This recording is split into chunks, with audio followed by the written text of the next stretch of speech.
From courtside of the virtual hardwood, it's the NLSC Podcast. This is episode number 441. I am Andrew in our forum, and Andrew NLSC on Twitter. As of Friday, I am also your webmaster and administrator for 21 years and counting. My co-host is Derek. He is DP3 in the forum and DP384 on Twitter. Derek, how's it going? Happy to be here, and congratulations. That's unbelievable. 21 years. It only seems like yesterday. And, it's crazy. 21 years running the site.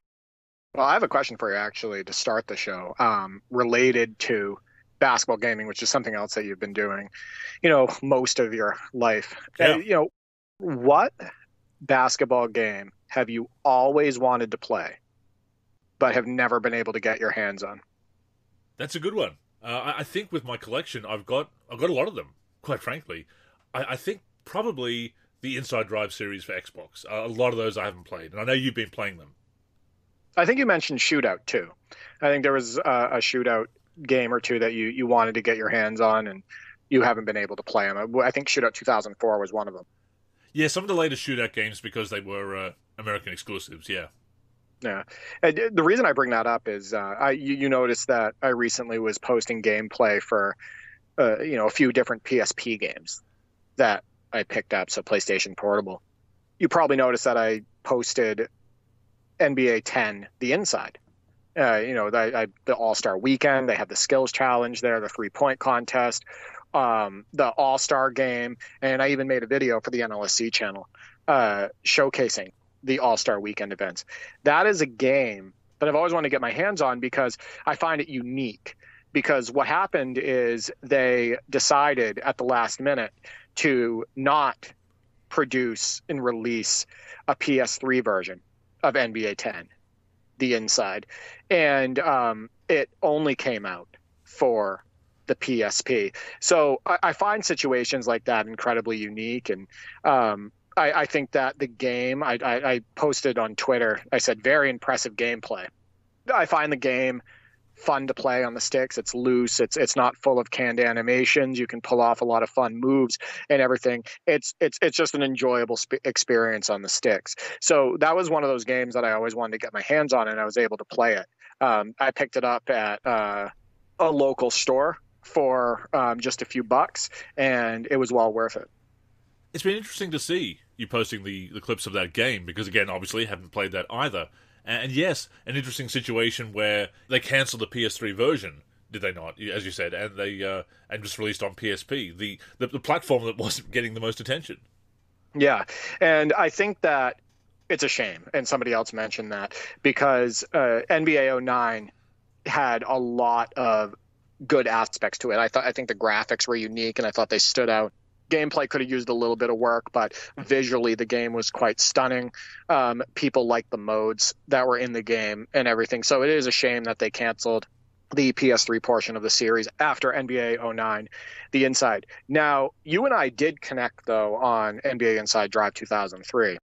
And we did have a game where we played co-op and whatnot. And you enjoyed yourself. So I need to get you on the sticks for NBA Inside Drive 2004 and Inside Drive 2002, because if you like 2003, chances are you'll like those as well. Absolutely. And I did pick up NBA Inside Drive 2002 for Xbox, which is supposed to be backwards compatible with Xbox 360. It's on the list, but for whatever reason, it doesn't work on my console. I've tried, well, actually, I'm on my third Xbox 360 now, and it still doesn't work. I've tried the new hard drive that I have, the bigger hard drive, which is not an official one. I've tried the official Microsoft drive, my original 20GB drive. Remember when that was a thing? 20GB hard drive for Xbox 360. That can fill up very quickly. It just says that it's not supported for whatever reason. So I do actually own the copy of it, so maybe I'll check it out on the emulator.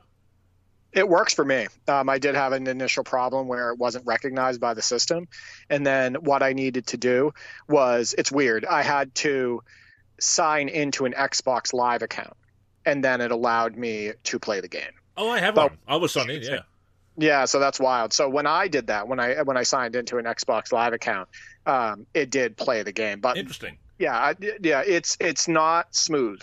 Let's put it that way. I know that they say it's backwards compatible on the 360 and whatnot, but It has frame drops that it wouldn't normally have. The gameplay isn't quite smooth. It isn't widescreen as well, which, I'm a big fan of having games and, being able to play them in widescreen and whatnot. But yeah, it's not the best experience. So for me, I have it for the, original Xbox. And I can play it and record footage that way. So and share that with the community. So that's probably what I'm going to do. I gotta do a couple inside drive videos for the NLSC YouTube. And before we started recording, you actually mentioned that you had a recommendation to capture video if you are a retro gamer. Yeah, so at B-Ball Video Games gets the assist on this one. I was using a PS2 to HDMI adapter that was working pretty well. I mean, it's what I used to upload the Shootout 2004 video to the NLSC YouTube, that gameplay, and to the one that I did to for my channel, Cavs versus Lakers and whatnot. But he found one that was a little bit more expensive, but it's definitely a huge thumbs up and an improvement over the one that I was using. It's from Level Hike, so you'll have to look that up. Look up Level Hike PS1, PS2 HDMI adapter, and it's $29.99 on Amazon. But what it does is it allows you to record in 720p 60 FPS, whether you're using an Elgato or you're using a USB video thumb drive, etc. with OBS. Like, it is excellent quality for PS1 and PS2 games. And you've seen me share some footage recently, actually today, of Shootout 2001 and some of that gameplay, and that's recording, and that's really good quality. The clips that I shared, that's using that adapter. And I think it's really important to have these pieces if you're a retro gamer and you want to share that content, because people are going to want to see the games in good quality. Absolutely, and like we've said, sometimes we've used emulators, obviously, to connect on Parsec or to get video, to get screenshots, the high-quality screenshots, rather than hooking up an Elgato by composite cables or whatnot. But this is great to be able to play on original hardware as intended and still get a great recording from them. Yeah, there's a couple other things about it too that I want to, explain. There is a 16:9 and a 4:3 switch on it, where if you want to play in the classic 4:3 view, you just flick it to 4:3 and it has the bars on the sides of the screen and whatnot, and that's the picture that you get. Or if you want to play on 16:9 and go widescreen, you can just flick the switch the other way, and it works like a charm. It absolutely works perfect. And the other piece that's great is Level Hike, the people that make this PS1, PS2 to HDMI adapter, do it for all the other systems, from what I gather. I think they have one for Xbox, they have it for Dreamcast, all of that stuff. So definitely check out Level Hike. And, if you're a content creator or an aspiring one, maybe you want to get into it, etc. That's the cable that I would absolutely recommend to give you awesome quality. Definitely another of Dee's deals there. Yeah, there you go. I think it's important that we share tricks and give advice when it comes to, how to record footage, what tools to use, the best way to share footage, the ways that we get some of these old games to run, all of that stuff, on the PC. Like, I think it's very important for us to share that stuff with the community, because the people that listen to this podcast, and I could run off a bunch of the names that I know that listen that are just hardcore basketball gamers and love retro gaming as well. They're like hardcore. They're super into this stuff, right? And many of them do like to share footage and share their experiences and whatnot. But I encourage anybody out there that has any questions for us as far as like content creation to shoot them at us. And I think you would agree. Shoot us those questions. And, if we can help, we'd love to. Please do, because we want to encourage people to enjoy these old games, to be able to go back to them whenever they wish. So yes, we definitely want to answer those questions. We've been talking about getting those guides out there. We are still working out a few details, and we need to sit down, of course, and record those videos and write up those guides. We do want to do that because there are more people expressing an interest in playing these old games, which is great to see. I'd like to think that we're playing a little bit of a part in that, but we're not the only ones that are passionate about these old games, so we won't take all of the credit. As you said, you've been playing some NBA Inside Driver, quite a bit of it these days, and you noticed a rather interesting Easter egg on the late Kobe Bryant's, what would have been the late Kobe Bryant's 44th birthday. Yeah, so this was wild, and I shared it on Twitter, and actually a lot of people interacted with that tweet. So we were in the middle of our Legends season on Inside Drive 2003, and we do have Kobe on our Legends team. And I think it was middle of the first quarter. There was an inbounds pass. Kevin Calabro stated, "I want to just take a moment and wish Kobe Bryant a happy birthday."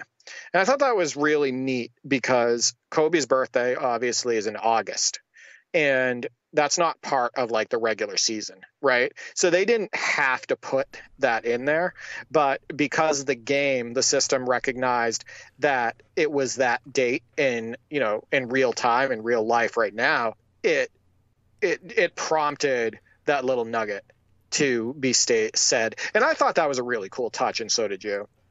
Those little things in games, and we've seen some of them in basketball games before, obviously. My mind goes to Sid Meier's Pirates, the 2004 version, where if you play on International Talk Like a Pirate Day, September 19th, it will actually change all the text in-game to be extra piratey. All the characters will talk with extra piratey dialect. There's a couple of Monkey Island games that have Easter eggs if you look at the clock or whatever, and if it's Christmas Day or Easter or whatnot, it'll... Guyver Streetwood will remark, if you look at the clock, he'll remark Merry Christmas or things like that. So there's little Easter eggs like that in a lot of games. There are some in basketball games as well. Certainly in recent 2Ks, if you're playing on a certain day, an exhibition game, play now game on a certain day, it will actually mention the day of the week, welcome to a Monday Night Basketball or whatever. So it's always cool to see those little details. But yeah, that was a nice discovery. And you mentioned that in the tweet, you put it out there. As you said, people really enjoyed that. Except for one person who kind of enjoyed it, but also thought it would be great to take a shot at people playing old games. And I thought we were past that. It bothered me because this guy has 30,000 followers on his Twitter, too. So when he makes that comment, and he quote tweeted it, too. Everybody that follows him, if they log on to the app, can see that. Right. And it discourages retro gaming, classic basketball video game gamers and whatnot. And my response to him was basically, my question for you is why not? We had so much variety, so many different games and styles to choose from, back in the day, games with different unique options and gameplay features from one another. And it kept things fresh. And I talked about it on the last show about, all the different releases we had in 2003 across the board, 2002 and whatnot. And I think that's a ridiculous comment, because I could say to him, why the hell are you playing NBA 2K22 when basically the gameplay has stayed stagnant or about the same, and it's a very similar experience than what you've had over the last 3 or 4 years. So why are you playing the same thing all the time? Exactly. Right? Like I could say the same thing, like, isn't that boring? So, and mine would actually, I would have way more backup in my stance as far as questioning him on why he continues to play that every single year. So no, I think it's ridiculous. I don't think people should be discouraged from retro gaming. Not only have we talked about it before as far as it being super affordable most of the time to pick up some of these games, but you have that variety. It keeps things fresh.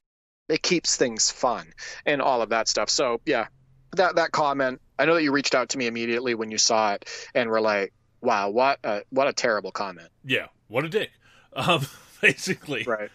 I mean, you look at other genres of video games. There's a lot of people still speedrunning Legend of Zelda Ocarina of Time for Nintendo 64, trying to get great times, playing the randomizers with the emulators and playing these weird mashed up versions of the games, mixed up versions of the games where the items are in different areas and you've got to adjust to the way it's modeled up the game that way.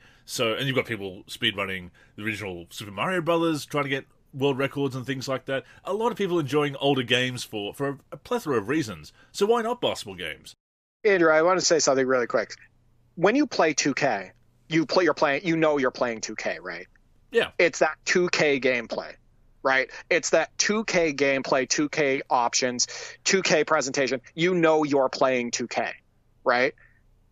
That's what people have been playing almost exclusively for the last 3 or 4 years. right? That's it. People that only play the newest game or whatever, they're just playing 2K. That's and right. it's that experience every single time. There's nothing fresh or new about that. Do you see what I mean? Like, that's why that comment bothers me. So, like, the thing is if I want to go back and play older NBA lives, I could do that. That's a different experience. NBA shootout, different experience. Inside drive, different experience. NBA fast break 98, different experience.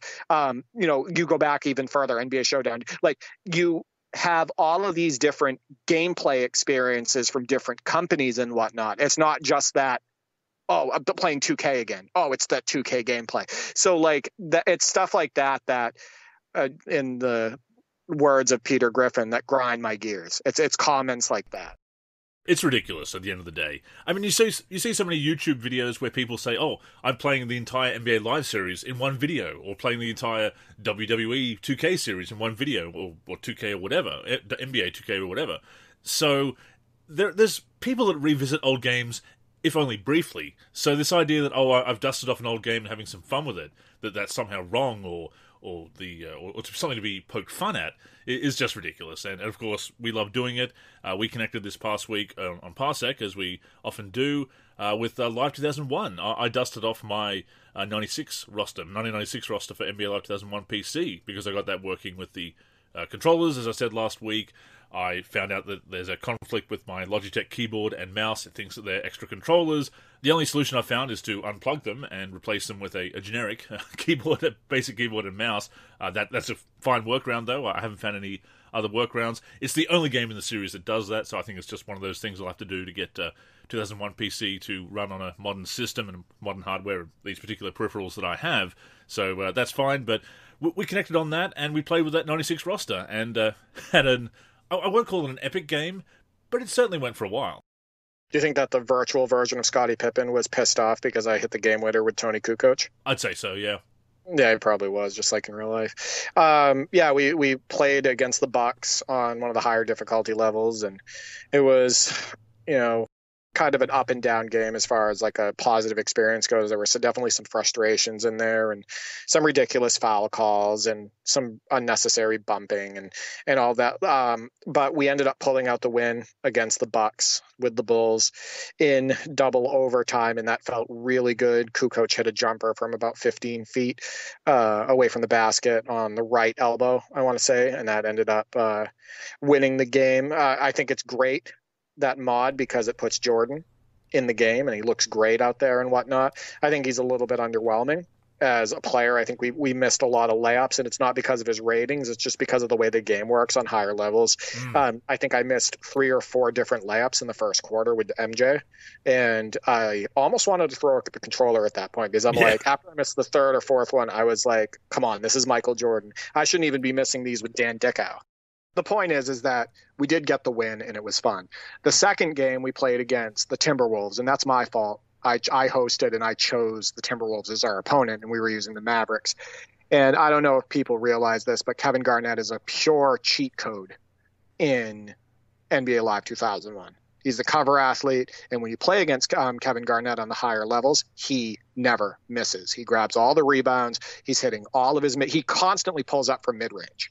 He hits a lot of his mid-range shots. He'll dunk it from right underneath the basket constantly, etc. And we got blown out by the CPU. I don't think we played our best game there either. I think we were kind of frustrated and burnt out by the second game, and I think that was showing in the way we were playing. Not a lot of great moments in that one, but all the great moments were by the computer with Kevin Garnett. Let's put it that way. I mean, he is a cover player, as you said, so he should be dominating his own game. That was the special thing about cover players, and even to today, dominating with the cover player or playing against the cover player is something special. Yeah, so it was fun to dust off that 96 roster and play with it. It doesn't have a lot of extra details. It's got a few jersey updates, changing a few of the jerseys. Less than I remembered, actually. I almost want to go back and do a second version of that, or it's already at version 1.5, maybe doing a version 2.0 if I can get some more art in there, if I can source it. I've already found a Dennis Rodman face, which I can put in there, and so I might throw that out there as a version 2.0, especially as we are playing with those old games.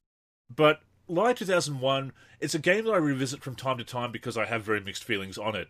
And Nate and Roger, we might have to get them back on the show to do a rebuttal to this, but I feel it's a game that can be very hit and miss in that way, that it can be very fun, but then it can have a very tough session like the one we had, because it can be great, but it can also be extremely frustrating at the same time. I think overall, NBA Live 2001 is just a better game when you're playing human versus human. Yes.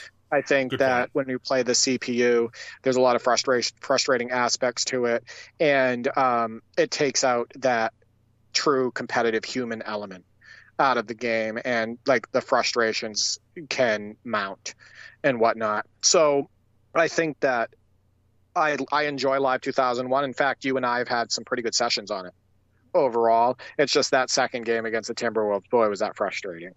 Pretty much the whole game was frustration. I also want to point out, we were talking about, cover athletes dominating. So my brother and I played, and I shared this screenshot actually on Twitter. My brother and I played against the Heat in our Inside Drive 2003 season, and Paul Pierce had 87 points against us. We ended up winning the game, but he and the reason why he's on the Heat is because he was picked up off the free agent list, because we use the Celtics as our Legends team. So we had to release the players. But my God, I mean, he cloaked on the perimeter, and he's still smoking threes. He's driving in and throwing it down on our heads. He's switching hands in the air and making these ridiculous athletic layups. And it's because he's the cover athlete, right? Like, we haven't had a performance like that against us. We're over 30 games into the season by anybody else, not even close to that. But yeah, they definitely overdid Pierce in Inside Drive 2003. It's one of those things they used to do, I guess. Juice up the cover player. Make sure the cover player looks good. Although I do think that Vince Carter could have looked better in Live 2004. But then again, player faces in Live 2004 kind of took a step back. As we've said before, the change to that new engine did result in a one-year dip in visual quality, but it was back up in 2005, of course. But it is special when the cover players dominate like that, and when they look their best as well. Yeah, I will say this. So NBA Shootout 2004, I wanted to give Nate and Roger a shout out, because as I stated on the past podcast, they bought that game for, I think, $8 off of eBay and whatnot. And they had their first game, and they posted the highlights of that game on YouTube. It was the Kings versus the Lakers. And I could tell from their, basically their experience with the game, what they said about it, that it's a little bit more arcade than maybe they would like, but they're going to keep playing it. But they both had a good time with it, and they did post a lot of great highlights. So please go check out the Live 01 Legends on YouTube and check out that NBA Shootout 2004 gameplay video. Definitely, and also a shout out to VF Baller, who had a response to our last podcast talking about the covers of various games he's collected over the years, various basketball games, just showed a small part of his collection, and I absolutely agree with what he brought up. I love the interactive almanac aspect of old games, as I've said in so many podcasts and articles, Derek, but he brings up a great point too, that simply the covers of those old games are so nostalgic, and it's like pulling out an old magazine, an old basketball magazine, or old basketball cards, and just being reminded of the style of the time. Yeah, I mean, he showed NBA Action 98, NBA Live 98 and whatnot, and he has those in pristine condition in box and everything, and just looking at them made me want to pull my collection out. Right? Yeah. It was just something about it. And I love the fact that, he cares about collecting, and for a lot of the same reasons that we collect and whatnot. And that was a great video and a great shout out, and he has a great selection. So anybody who's into basketball or football gaming, definitely follow at VF Baller on Twitter. And I believe a couple of other people in our community, including yourself, had a couple of good pickups the past week as far as retro collecting. Yeah, so Trent at Cystic_Jedi picked up NBA Live 99 for $2.99, and I think it's the PC. Yeah, it's a steal. That's the PC version, and I hope he got it to run. I hope he's been enjoying that game. He's been, a long time, follower of basketball gaming and the show and everything. So that's pretty awesome that he was able to pick that up.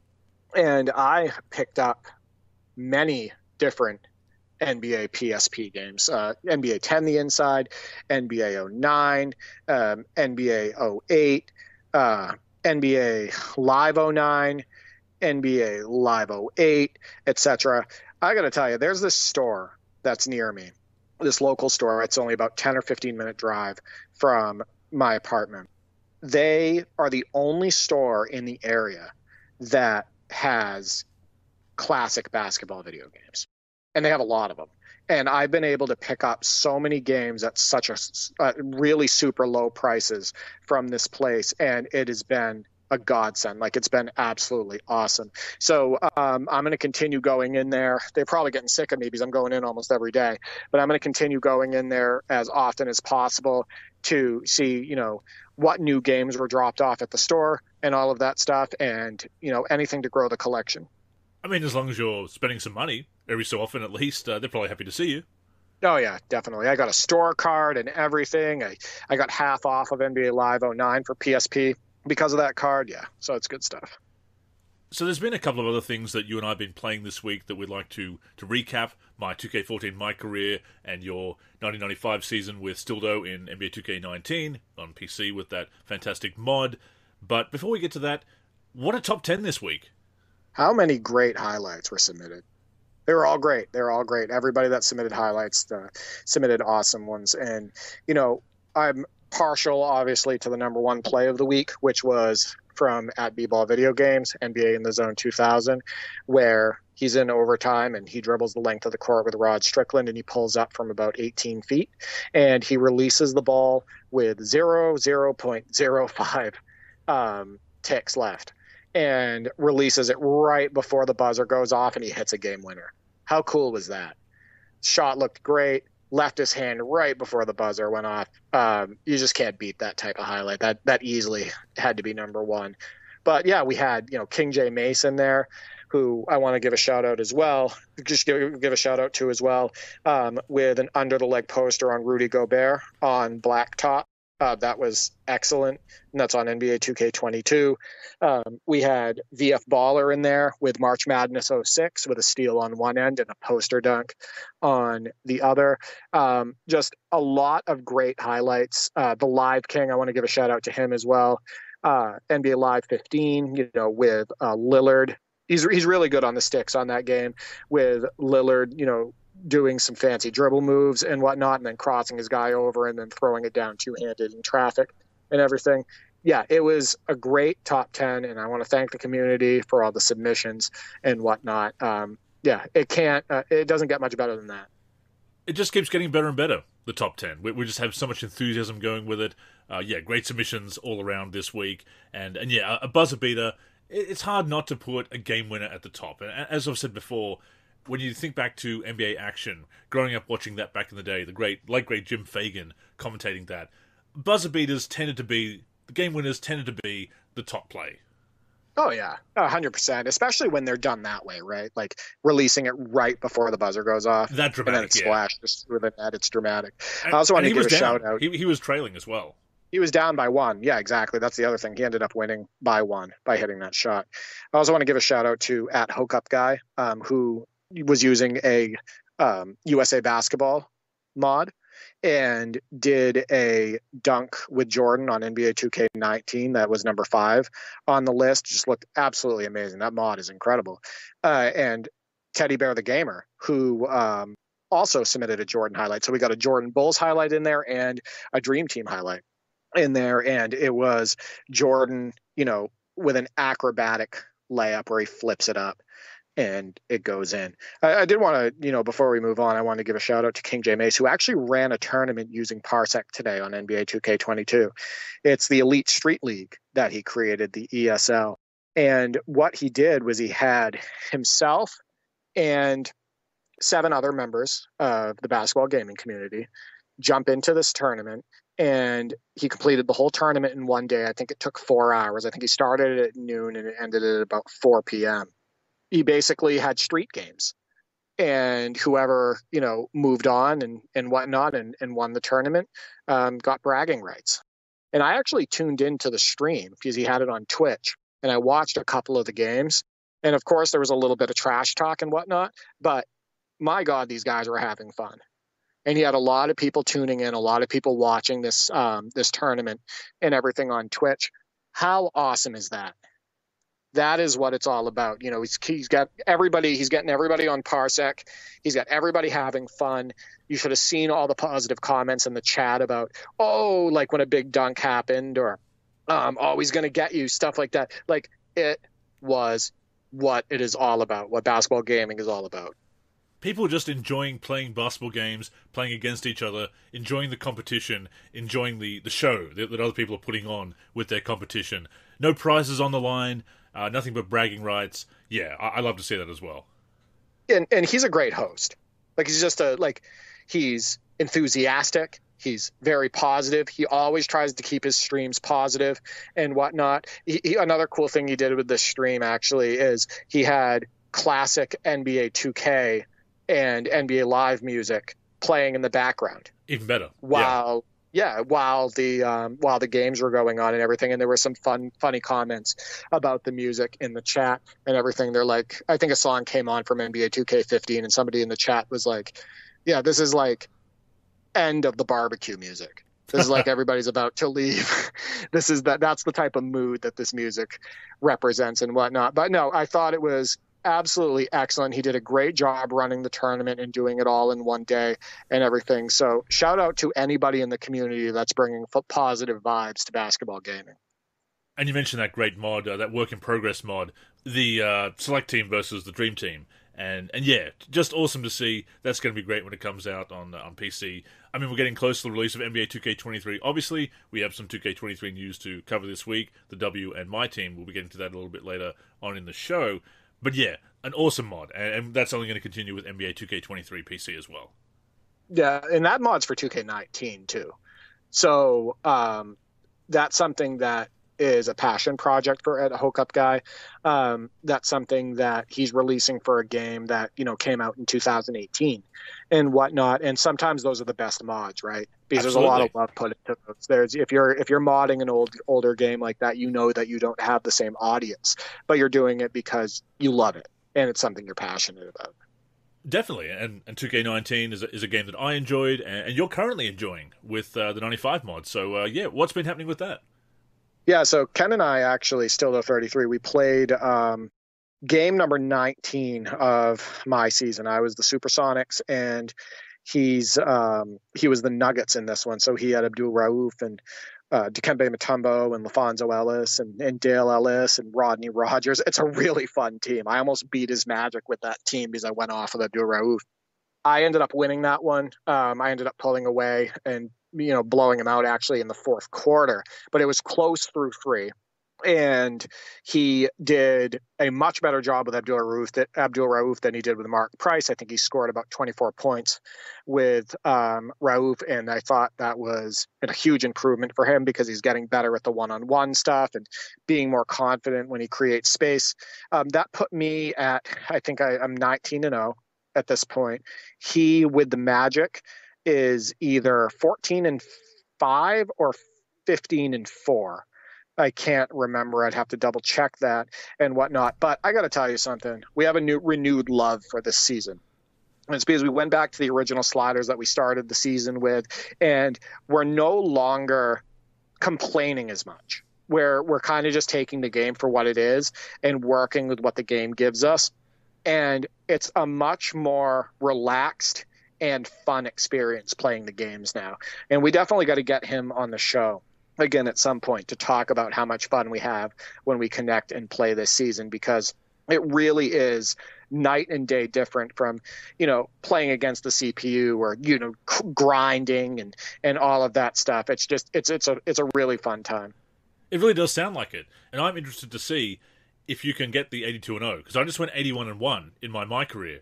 I had Jackson Ellis, as I've said before, and Jackson Ellis and the Pistons spoil the season as far as getting a perfect record. So I am interested to see if you can do that, if you can go 82-0 against Stildo.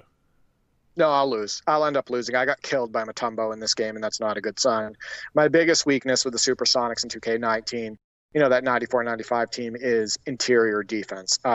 Bill Cartwright is my starting center. Sam Perkins comes off the bench. Irvin Johnson isn't that great in the roster and whatnot. And Mutombo way outdid what he should have been able to do against me. I think he probably had like 30 points and 18 to 20 rebounds. And I felt like I was getting completely dominated by him down low. So all it's going to take is him using a team that does a very good, and he does a really good job with that team, that is really good at slashing and attacking the hoop. And then, has a couple really good big guys that's just going to completely beat me up all game. So no, there will be a loss at some point, but I haven't lost yet, and that's kind of cool. Definitely. I think that's one of the best starts, or historically speaking, as of the 95 season, that 19-0 start would be a record. Yeah, and I'll take it. I think the thing is that we're both very comfortable with our teams. You notice he has a really good record with that Magic team as well. We're very comfortable with their shot releases because we play on user timing. We're very comfortable with their capabilities on the block and their capabilities defensively, where we know the player's speed well and who can burst and who can't. All of that comes with playing with your team over and over and over and over again. So I think both of us are going to have outstanding records at the end of the season. It really does come down to that. When you play through a season with a team, getting to know the players, and in the modern games, of course, the shot releases, the animations, the ratings, you just know the players inside and out. And it's why a lot of people, when they play MyCAREER, they struggle to go back to controlling 5 players. I know I did. After spending years of mostly playing MyCAREER in the connected modes, I had to adjust to that. I had to adjust to being able to play with multiple players when I went back and played some MyGM games and franchise games and Dynasty Mode games again, or even some exhibition games, because I'm just so used to using my one player that I've optimized for my play style with all the animations that I'm used to and those souped up ratings and badges and whatnot that MyCAREER that my players end up with. But yeah, it's great when you get to learn the team like that and just have fun throughout a season. So that's really cool to hear. Now, speaking of fun, Andrew, NBA 2K14, MyCAREER, Season 4. He hasn't missed playing one game. He's played every game through 4 seasons. And we're coming down the home stretch here where he's about to win his fourth NBA championship in a row. So what's going on with the season? I mean, I don't want to jinx it, but I am 2 wins away from title number 4, 4th title in a row, obviously. And yeah, it's been a very interesting season. I mean, as I said, 81-1. Terry Hansen averaging 30 points a game for the whole season. Got him as a 30-point per game scorer alongside me with, I think, was I this season, 33 points per game. Carmelo Anthony returned with 5 games left in the season. And then the first game of the playoffs against the Toronto Raptors, Hansen goes down in the first 3 minutes of the game with a high ankle sprain. He's suddenly out for the playoffs. He might be back by the final game of the NBA Finals. If he might be back by Game 4, we'll see. But yeah, been doing it without Hansen in the playoffs. So Melo comes back and Hansen goes out. So yeah, it's been haven't had a full strength team for all season. Michael Carter Williams also out for the season after 44 games with a knee injury. So even though I've been dominating, it's been an interesting ride to have some very competitive games along the way. Losing that game, what would have been the 70 wins in a row, losing that game to the Pistons and Jackson Ellis was kind of frustrating, but also felt very poetic. Ended up facing them in the Eastern Conference Finals, and yeah, swept them. But man, they made it tough. The final scores of some of those games did not reflect how much I was really battling the CPU in those games. So that was fun. That was very satisfying from a narrative perspective, and again, a narrative that's driven completely by gameplay, nothing predetermined there, I hope. You never know with Jackson Ellis. I think they might juice his ratings a little bit whenever you play him simply to have that battle. But yeah, that was a lot of fun. 2 wins away from the ending the season, and 2 wins away from getting the 4th championship and ending the season there. And then the decision. Do I re-sign with the 76ers and stay with Hansen and Melo? Or do I look to go to the Bulls or somewhere else? I say somewhere else. It's going to be the Bulls, if anywhere. But yeah, I'm 2 wins away, not just from winning the championship, but also having to make a big decision about the game moving forward. Well, a couple of things I want to say. First off, you didn't even mention how much help you've had from NBA 2K15 MyTEAM legend Tony Roten. Oh, Tony Roten, yeah. Yeah, I mean, you shared some highlights of what he's been doing for you in 2K14. He's had to step in and play a bigger role, and he has been excellent. He had that amazing drive that you shared with me earlier where he threw it down in traffic. He was key for me in NBA 2K15 MyTEAM. He was the best player that I had when I started that mode on that game because he was a slasher. He could hit threes.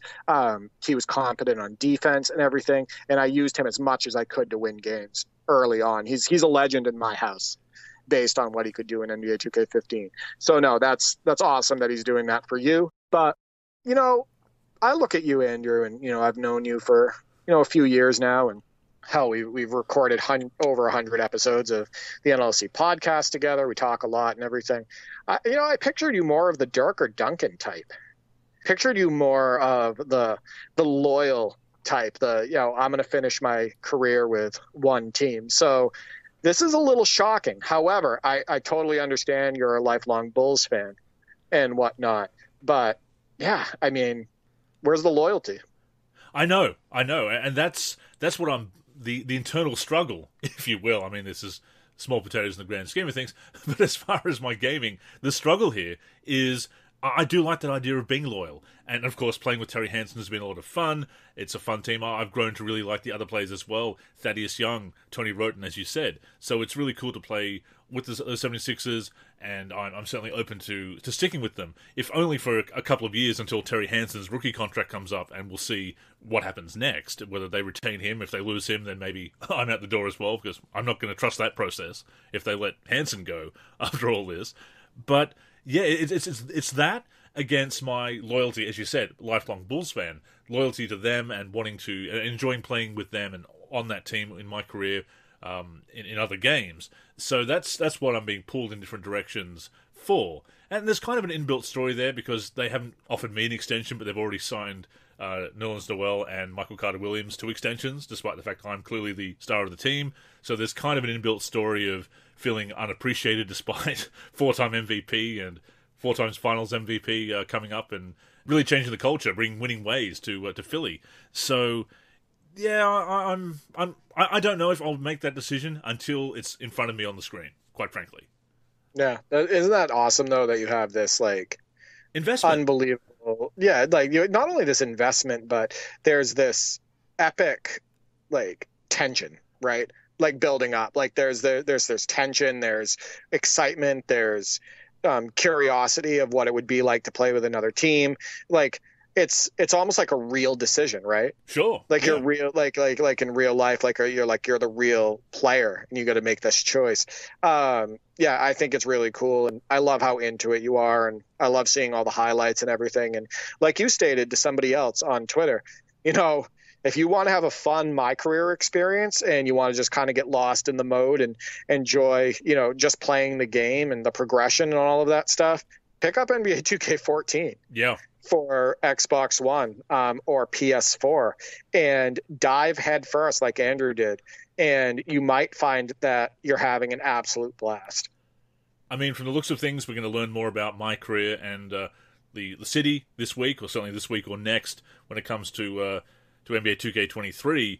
And that's something I've missed about MyCAREER in recent years, is having that real focus on the NBA experience. And sometimes the story really takes you out of that because it's not about being an NBA star. It's about a lot of off-court stuff, or from what I've seen of 2K22, there's a very contrived story in place where you've got a rivalry with Kendrick Perkins, and I'm sorry, I don't want Kendrick Perkins as a character in my career. I'm sorry. That sounds absolutely terrible and something that I would not be interested in, because I can't even stand logging on to Twitter and seeing he tweeted. Exactly. I can't stand his tweets. I can't stand his voice. I can't stand his demeanor, any of it. So yeah, that's not something that would interest me. Yeah, we need to carry on with that. But yeah, it is something I miss about MyCAREER. I think they did a much better job earlier of focusing on the NBA side of things. And I know that's because the online scene has gotten even bigger, and that's why the focus has shifted that way. But it's unfortunate that the NBA side has been impacted by that. I hope that there's some better news in 2K23 in that regard. Again, I'm probably not going to get into MyCAREER in 2K23. I'll check it out for the sake of impressions and reviews and whatnot. But I don't think I'll be dedicating myself to it. But yeah, if you are looking for that purer NBA experience, that NBA career experience, a game like 2K14 still holds up extremely well. Yeah, the game's fun. this is a fun game, right? It's a fun game whether you're playing, just head to head with another human, or just play now against the computer, or if you're jumping into MyCAREER. Like, it's just an overall good game. It really is. Before we go on, a reminder that the NLSC podcast comes out every week on the NLSC, ME-live.com, as well as our YouTube channel. We're also on Spotify, Apple Podcasts, and other podcast apps. If you're listening on any of those apps, we'd greatly appreciate a review. To keep up with the show and everything we're doing with basketball gaming in general, connect with us on social media.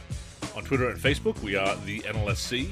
We also have an Instagram, NLSC Basketball, and on YouTube, we're youtube.com/NBA Live Series Center. Once again, visit us at NBA-live.com, where in addition to the podcast, you'll also find all of our original content, as well as our forum and modding community.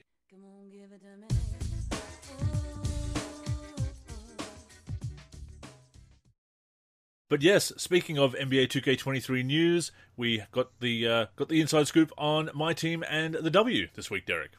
You got pretty excited about the fact that my team on NBA 2K23 will not have contracts. What an important improvement, quite frankly. I mean, I've been pushing for this for years. I'm clearly not the only one. They mentioned the popularity of this request. And I'm just waiting for some elitists to come through and complain that this has somehow ruined the mode, it's made it too easy or whatever. But contracts have been pointless busy work.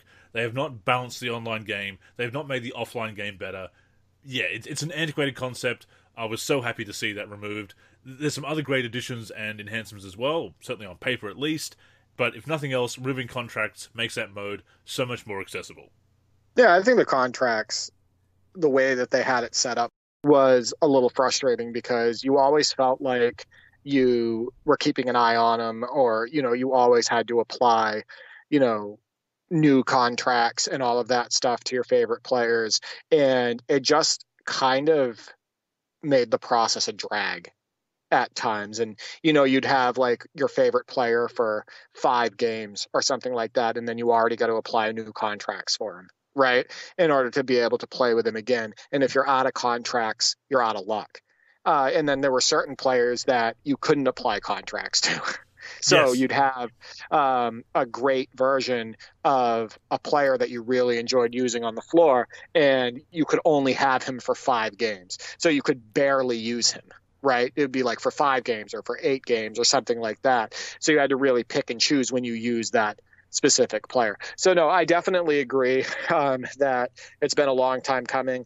If you earn a player, whether you buy that player with in-game currency or with MyTEAM points or whatever, or if you earn him through winning a challenge or something like that, like, you should be able to have that player for the length of that mode with no restrictions. So yeah, I think it's a great move.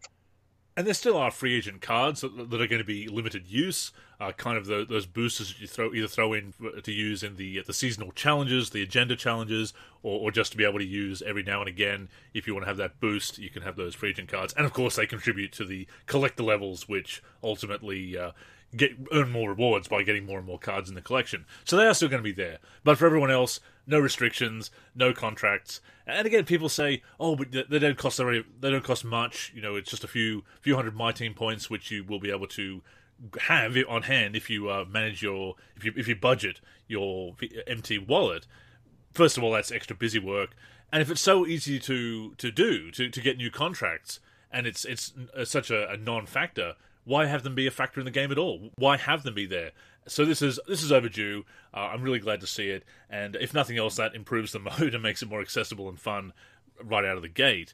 But they've also brought some new modes: triple threat online co-op, where you can actually co-op in MyTEAM for the first time, just in the triple threat, the 3vs3 games to 21 on the rooftop. There's going to be both cooperative and competitive play. You can both make progress in your seasons with MyTEAM when you play with friends or against them.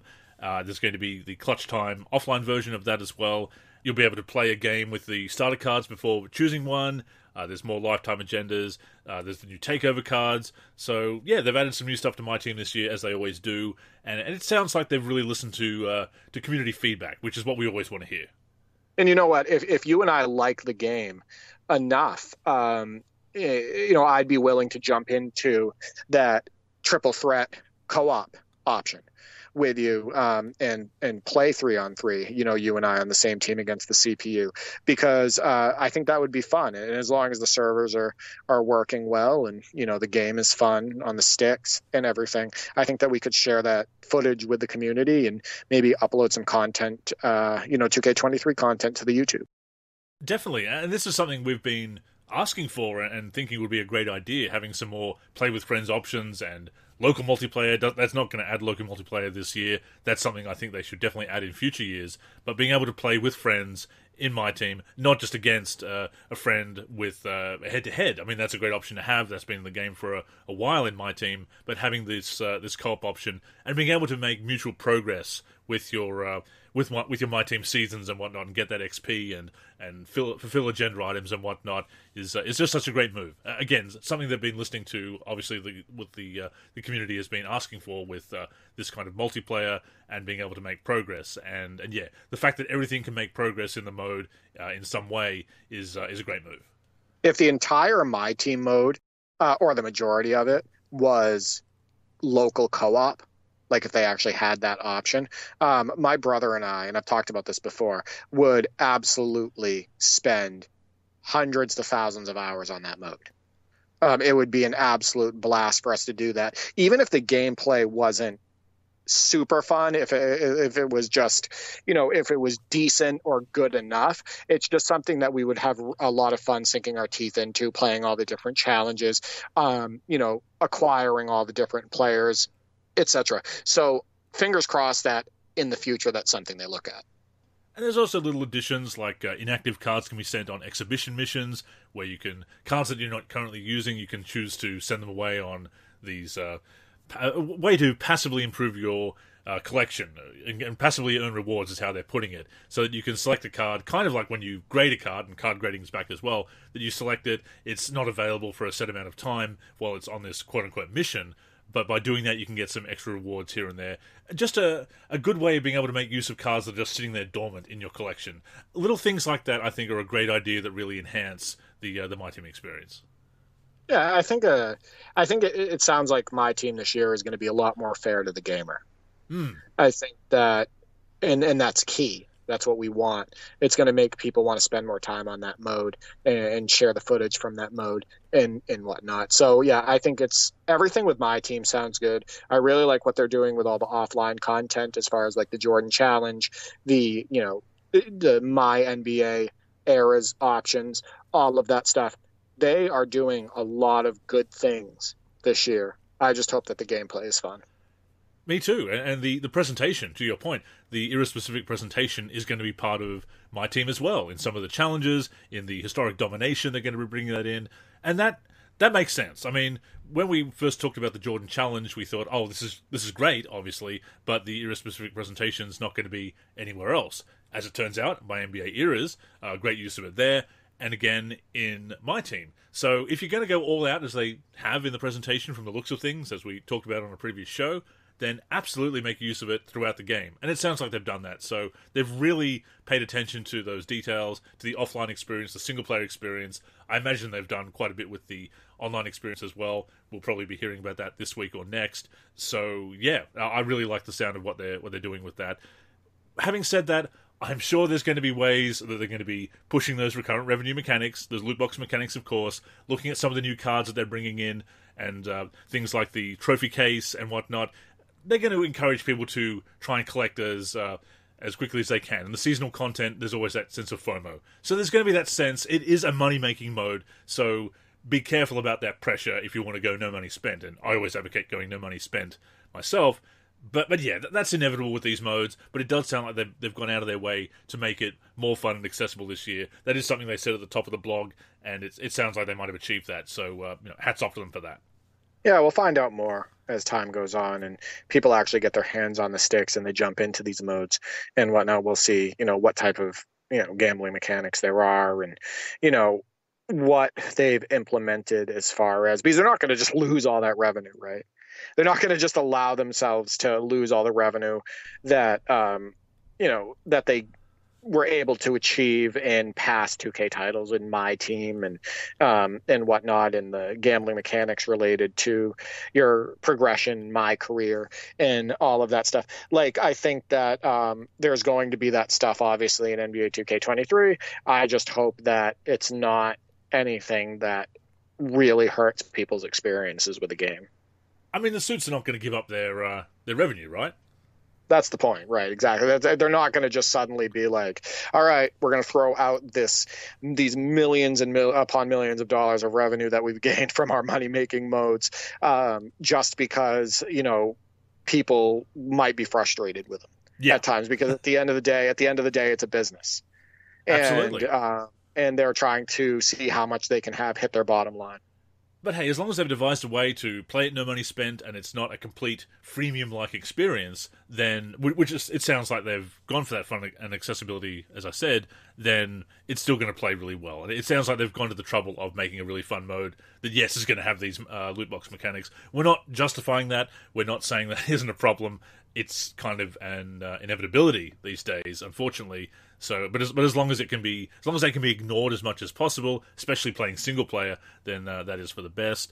Looking at some of the other additions they've made, things like being able to save defensive settings so you don't have to change them every game, the agenda tracker being added to the pause menu for convenience, a lineup helper that indicates whether or not your current lineup meets the requirements of the challenge you're going for. Little quality of life improvements like that are always welcome. And so on top of the bigger additions, I love that they're going for stuff like that and just looking at ways of how can we make this just a little bit more fun and less frustrating from a gaming perspective. So, yeah, good stuff there.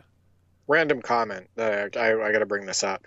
I talked to you about maybe us teaming up on MyTEAM on co-op for that Triple Threat Challenge. Is that cross-platform? No, it's not cross-platform. So that's one problem with it. Number one. Number two, the reason why I bring this up is that I had NBA 2K22 for Xbox Series X and PS5. Right, I had it for both. That's right, yeah. And I'll tell you something.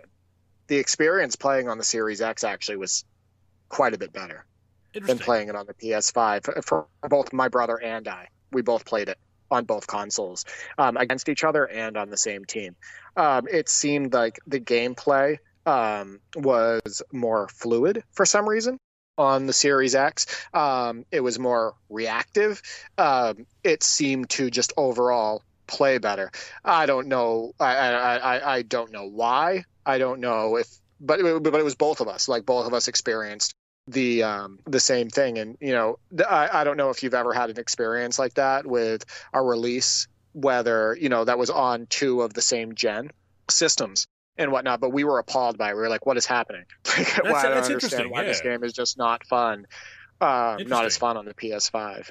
Yeah, I can't think of any specific examples, but I feel like I have had that experience before where I felt like, when the PC was getting PS2 ports for NBA Live, I feel like there might have been a time when ones felt more polished. I mean, the PC version of NBA Jam Tournament Edition is a little bit rougher. There's some glitches that don't occur from the arcade version or the Super Nintendo version, and I'm not sure about the PlayStation version, but I don't think they're in there. From when I played with you over Parsec, I don't think they were in there. So, yes, some versions, I guess, are the same, but the identical version, the same version on two different platforms like that, I can't think of any specific examples, but that is interesting. And that was with the same slider tweaks and everything like that? Everything was exactly the same. Everything the same. It was identical, identical. And we used the same teams, too, on both platforms. Yeah, it was really weird. But I am going to be buying it for Series X first. Obviously, I'm going to be getting it for the PC because I do that every year. At some point, I'll get the PS5 version, and I'll let you know when that happens. But I think I'll be kicking things off with that Series X version. So, some good news with MyTEAM there. Great news, in fact, I would say. Also got some news about the W this week. And it sounds, Derek, like it's going to be very community-oriented. No, I think that's great. I think any way to get more of the community working together towards a common goal, I think that's always going to be welcome content and whatnot. I'm also interested in how many people actually play the W. I know that the WNBA unfortunately isn't as popular as it should be or could be and whatnot. I think that the league overall has done a poor job marketing it. I think you would agree. Outside of the first, I don't know, say 5 or 6 years that it existed, because they marketed the hell out of it back then, and it was pretty exciting. And I watched the first few years of the WNBA, and it was enjoyable and whatnot. But my guess is that they're not making much, if anything, off of the WNBA portions of the game, and I do think that's a shame, because I think that the ladies in that league, that they deserve more respect and, you know, to be featured better and whatnot. But yeah, I think that it's good that they are updating the WNBA aspects of the game, and anything, like I said, anything that's community oriented, where it's, you know, working together towards a common goal, I think that's welcome. Absolutely, and every season is going to feature 6 weekly goals that the community can work together to achieve. Achieving the collective goal at least 4 out of the 6 weeks is going to grant every player in 2K23 a reward. Rewards include WNBA jerseys, logos, and also coach cards in MyTEAM. Those rewards are going to be earned exclusively through the W Online. Multiple seasons worth of WNBA jerseys available to outfit players in the W. Of course, the W is the career mode, the WNBA equivalent of MyCAREER.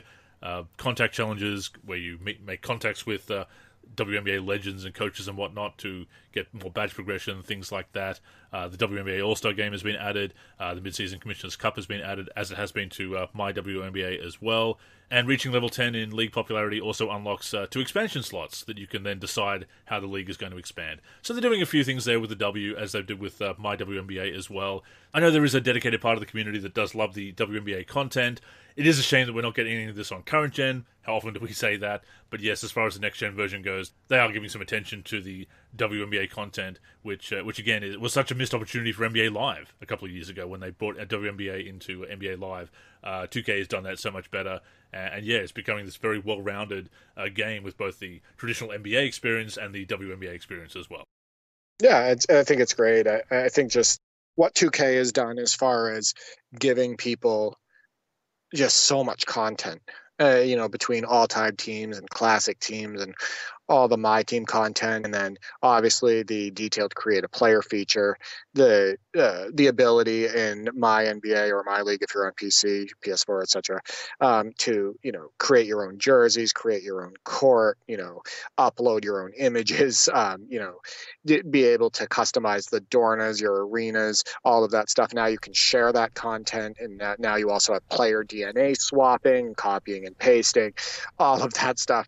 The unbelievable amount of modes and options and just content that's in NBA 2K is number one in sports gaming. You and I have talked about this before. Easily. Whether we like the gameplay, whether we like the gameplay or not, whether the content is always great or not, they definitely have the most content and the most modes and content overall for people to sink their teeth into. So I applaud them on that. I think that the gameplay between the lines will always be the most important aspect of any video game.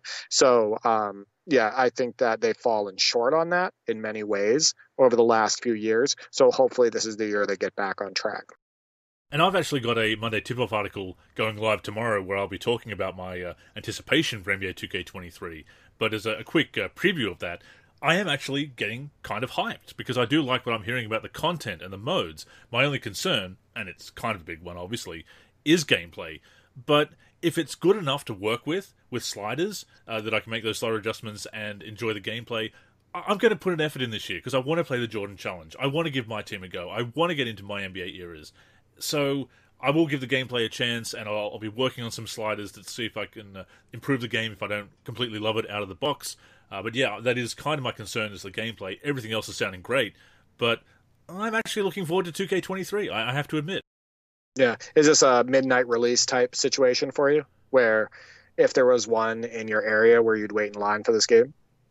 You know what? Maybe. If only to get it installed as quickly as I can and start creating content for it and get a head start on my review, because I meant to write a review last year for 2K22.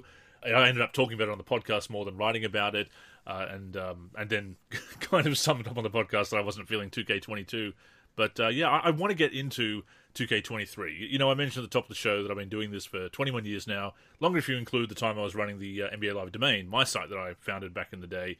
And I have to admit that I'm feeling very refreshed at the moment, Derek. And I think it's taking a break from the latest game. It's going back and playing these older games with you. It's been playing 2K14 and taking a break from grinding in the new games that I'm ready to really sink my teeth into a new game and create content for that. Not to say that I won't be still playing those old games and creating content for them. Of course, if nothing else, Wayback Wednesday is going to be coming out every week. But I'm really feeling refreshed and ready to go covering 2K23 when it comes out. Since I've known you, this is by far the most momentum that you've had in this space. That's the way I look at it. I think you definitely seem refreshed over the last, I'd say, maybe 15, 16 months.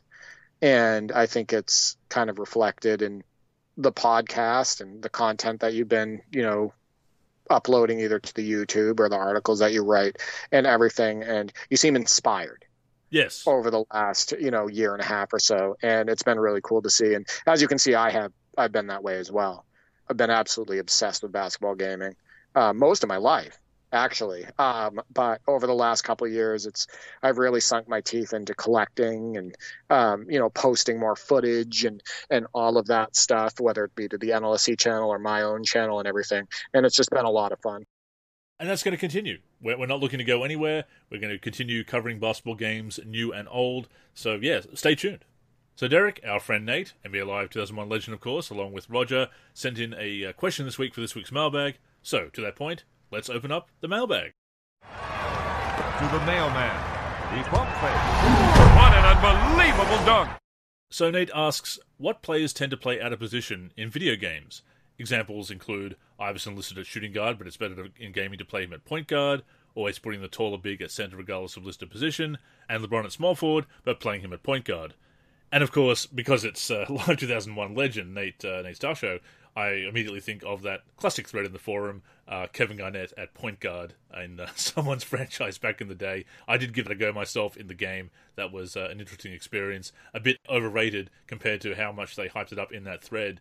But yeah, it's interesting to see, Derek, some players being out of position, either listed at the wrong position in games. Live 96 PC, I remember, had a lot of players, a lot of power forwards who really should have been small forwards, some shooting guards who should have been point guards, things like that. And yeah, playing them out of the listed position was the way to go, either because that was wrong and that was what they should have been, playing them at what should have been their position, or simply choosing to play them out of position because their abilities made them more effective at another place.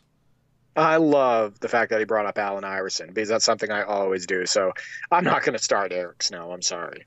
If I'm using the Eric Snow, Allen Iverson 76ers, I'm putting Allen Iverson at point guard and I'm putting Aaron McKee at shooting guard. Bottom line. That's what I'm doing. And then if I'm using the Nuggets in like 06, 07 or 07, 08, you think I'm going to start Anthony Carter or Chucky Atkins? No, I'm going to be putting Allen Iverson at point guard and I'm going to start J.R. Smith at two guard. So yeah, Allen Iverson has always been that player where he can play point guard or shooting guard, but you definitely want him handling the ball more.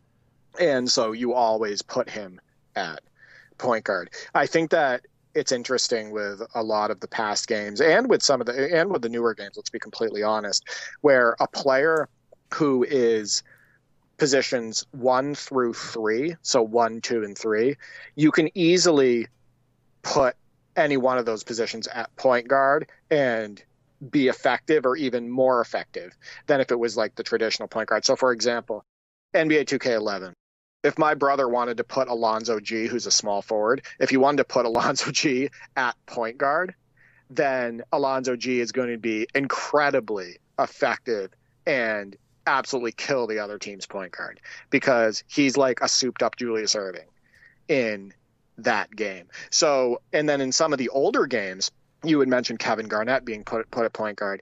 If you really wanted to go all out and like throw out like a big lineup, etc., you could throw, I don't know, like Al Harrington. You could throw Al Harrington, who's like a power forward. You could throw him at point guard in some of those older games. For example, like NBA Shootout. And he's super fast. He can handle the ball and do the dribble moves and everything. He can shoot from the outside. He can slash. And you damn right you can get away with putting Al Harrington at point guard and you can dominate in with him in those older games. So I think it's a lot easier, and I think you may agree with this, to get away with that than putting like a small forward at center or a power forward at center, like an undersized power forward at center, because you can get absolutely beat up on the boards in most basketball video games if you try to do that, right? Like if I tried to put, let's say, Mike Dunleavy, small forward Mike Dunleavy, yeah. If I tried to put him at center and I was up against, I don't know, let's say Hashim Thabit or something like that, I'm going to get absolutely smoked on the boards. He's going to be dunking on me all game, and it's going to be an absolute disaster. So it's definitely easier to go the other way and have like 3s and 2s and even some 4s and everything play point guard, as opposed to having smaller players play big.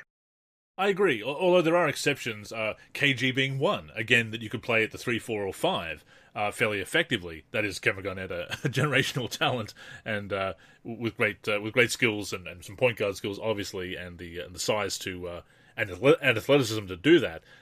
To that point, though, I mean, Kevin Garnett in a lot of games starting at small forward and listed on Basketball Reference as a power forward through most of his career, and played center later on in his career as well. But whether they had him at small forward and Gugulata at power forward, or Joe Smith at power forward when he joined the Timberwolves, under the table as it was back in the day, if people remember that whole fiasco. But whether they had KG as a small forward or a power forward, and that would really also affect the matchups when you went against him in games. If you were, again, playing, for example, NBA Live 2002, you've got MJ at small forward going against KG at small forward as well. So and of course that is MJ and his brilliance, of course, but you are going up against a much taller player because you've got KG at small forward there. Right. There's certain exceptions, obviously. Like if you have a big power forward, like an Elton Brand or like a Chris Webber, and whatnot, you can put those at center. Yeah. Right. If you can, you can do that, and then you got to make up though for the loss of them at power forward. Like you're not going to like just move a small forward into the power forward position and then be fine on the boards, right? And be fine defensively. You got to cover. Like if you're going to put Chris Webber at center, you may want to put Funderburk at power forward, right? Because he shores you up. He's strong overall, and he's long, and he can get some rebounds and everything. So you can't just move positions without thinking about stuff like that. I think that there are certain teams in history that are unique, like you stated, like where you can put Kevin Garnett at small forward. An example of that is like the 03-04 Pistons. If you wanted to go with a lineup where you put Rasheed Wallace at small forward and then Corliss Williamson at power forward and then Ben Wallace at center, you could get away with that.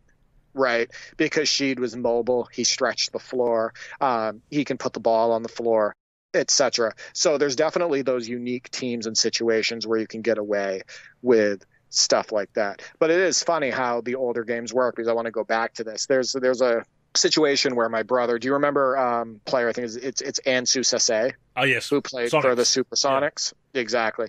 So my brother always drafted Sesay, and Sesay is a legend in our house. And this is my brother Mark, not Nick. And he always used to put small forward Sesay at point guard, and we would absolutely get killed by him. So he's a guy that you could get away with that with, and you shouldn't be able to, but you can. And Nate and Roger are finding out when they play a game like Shootout 2004 that you can use a point guard like Bobby Jackson, like he's Michael Jordan, as far as like driving the lane and throwing it down and everything. So if Bobby Jackson is doing that in Shootout 2004, there's a chance that you might be able to put a guy like Bobby Jackson at shooting guard or small forward and get away with it. You know what I mean? So he can go up positions and whatnot. So, I think a lot of it depends on the game that you're playing, but I think historically the way it works, it's a lot easier to get away with small forwards, power forwards, etc., being brought down to point guard than in vice versa. And it's easier to create mismatches in those older games because you don't necessarily have the switching and the on the fly, the CPU making those automatic adjustments to defensive matchups. So they won't make that adjustment if you do have a player out of position that's going to create a mismatch. They're not going to make the defensive rotation and change up the matchups. So you can create those mismatches kind of in a cheesy way sometimes, but it definitely can be very fun when you do that against another player. Yeah, you know what my brother used to do that used to drive Nick and I insane is we would do a drafted season, and he would it would be like Sean Bradley and Yao Ming on the same team. Yeah. And he would stack bigs like that, and then he would get like Troy Murphy for small forward for so 6'10", and then he would get like I don't know, maybe Peja, and Peja he would put at shooting guard, and Peja's 6'10". So we would play against a 7 foot, like a 7 foot 6, 7 to 2 7'6" guys, a 6'10" guy, another 6'10" guy, and then he would throw like a random guy like Dan Dickow or something at point guard. And it didn't matter who it was as long as they could shoot the three and everything. And it was so hard to score on him because he would just pack the paint and he'd be so long all over the floor and whatnot. So that's an example of putting players out of position. And if he couldn't get like Sean Bradley in the draft and he could only get Yao Ming, but he could maybe get like Dikembe Mutombo or something like that, he would put Dikembe Mutombo at power forward and Yao Ming at center. So he would still try to get that dynamic out there. So yeah, there's a lot of other examples I could probably come up with, if I thought about all my years in basketball gaming. But yeah, I think of my brother like using those stacking 7'6" or 7'5" or 7'7" guys, on his team and playing that way. I mean, let's not forget Mr. Do-It-All, play all 5 positions, Keon Dooling in NBA 2K7. Yeah, I mean, Keon Dooling you could probably put at multiple positions in 2K7 and he could absolutely torch you. You experienced that when you played against me when we played that game on Parsec. And I did some damage with TJ Ford, but it wasn't anything like the high-flying antics of Dooling. I was laughing. I wish we were mic'd up for that game because I was laughing so much at every ridiculous drive and big dunk by Dooling. And then he hit some threes as well. Again, do everything, play all 5 positions, the GOAT, Dooling. Yeah, 100%. I love video game legends, you know that. Oh, I love talking about him. I love Jumpin' Joe. We relive Jumpin' Joe Alexander. My brothers and I relive the video game legends moments all the time. Whenever my brother Mark visits and it's all 3 of us hanging out, we constantly talk about him. Listeners, let us know your video game legends, the players that were just ridiculously good in games, whether they were overpowered or you just knew how to use them effectively. The bench warmers and the role players that just became superstars in your hands. As you said, Derek, so much fun. Yeah, it doesn't get old. It doesn't get old overperforming with a player. We had a blast when we played NBA 2K7, and I scored 30 plus. I want to say with TJ Ford, and you went off with Keon Dooling and everything. And then we had that video game legends matchup on NBA Live 10 where I did a lot of damage with Tabit and Kirk Heinrich and Troy Murphy, and you were killing me with Jumpin' Joe Alexander and whatnot. And I thought that, and Travis Outlaw went off in that game too. And Raja Bell hit a few threes.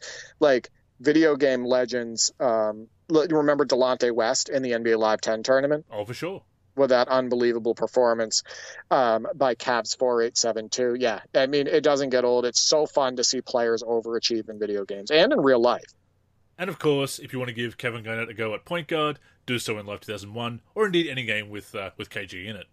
Yeah, KG is one of the rare players that you literally can put at any position and he can be effective.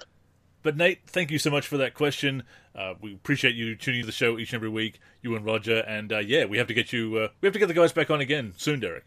Yeah, I'd love to have them on the show. They're eager to get back on as well because they had a blast the last time they were on, and we were discussing NBA Live 2001 and their gaming habits and whatnot. They do such a great job with their Live 01 Legends channel on YouTube, and they have quite the following. And they work hard on their Instagram as well, and they've had many interactions with past players and whatnot about that content. Guys like Greg Ostertag and everything, and I think it would be cool to talk to them about those interactions on the podcast.